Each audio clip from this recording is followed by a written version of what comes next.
ये जो क्या राज को छुपाना, जैसे कि किसी के साथ शेयर ना करना, क्या ये भी इसी वजह से इस बीमारी में भी? अच्छा, एडिक्शन एक खुला राज है। हम्म, रिश्तेदारों को तो बिल्कुल वाज़े पता होता है। हम्म, हमारे मरीज़ जहाँ रहते हैं वहाँ गली की नुक्कड़ पे जो टक शॉप वाला है ना, जी जी।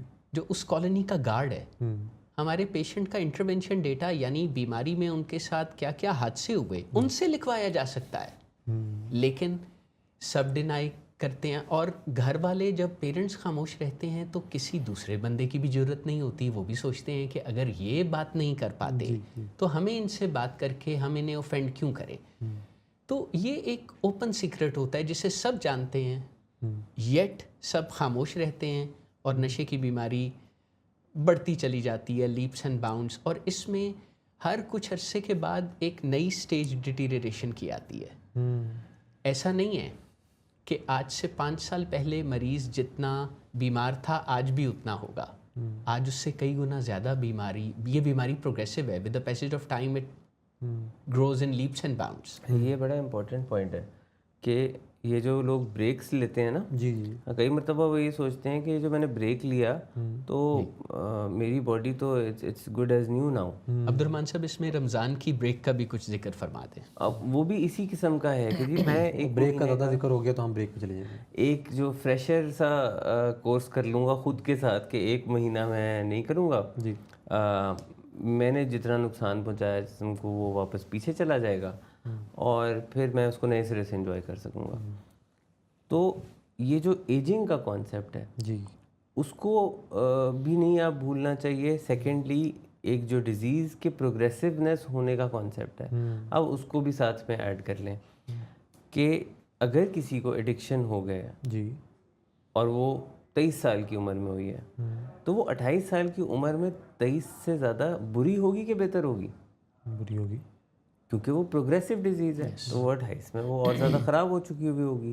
तो लोगों को लगता है कि नहीं, गैप जो आ गया, तो गैप आने से मामला ठीक हो गया।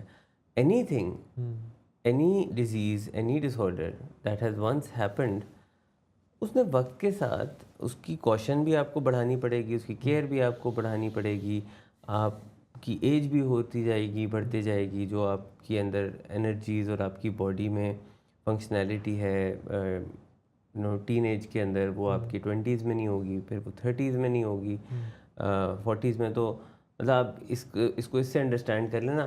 कई मतलब ये लोग कहते हैं कि जी हम जो चीज़ें पहले खा पी लेते थे मेरा तो वज़न नहीं बढ़ता था, मेरा मेटाबॉलिज्म बड़ा अच्छा था तो वज़न नहीं बढ़ता था।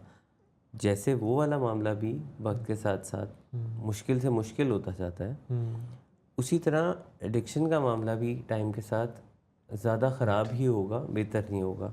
तो अगर आपने एक दफ़ा ठीक कर लिया है अपने आप को, ट्रीटमेंट में से गुजर गए हैं या तो फिर ये नहीं सोचें कि अच्छा नहीं अभी फिर दोबारा कर लेता हूँ फिर छोड़ दूँगा। Because every time it will become more difficult, जी। Every time it will be also very bad for your body. जी।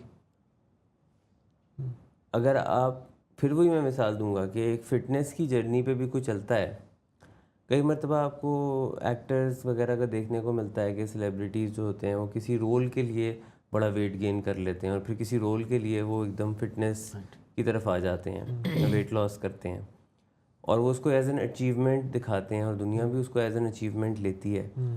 पर ये ठीक चीज़ नहीं है।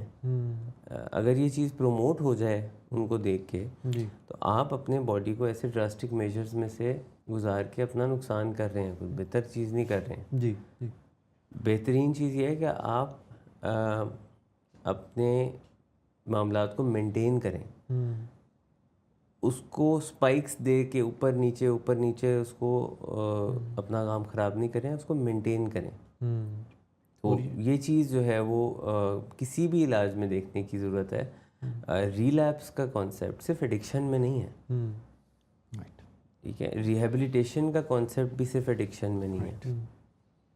कैंसर है, जैसे तो कैंसर में भी दूसरी डिजीज़ में भी इसी तरह रिलैप्स होता है and relapse makes things more difficult, पहले से ज़्यादा मुश्किल करती है। जी। जिसका इंसान का डाइट के मामलात में रिलैप्स होता है वो भी हर दफ़ा पहले से ज़्यादा मुश्किल होगा।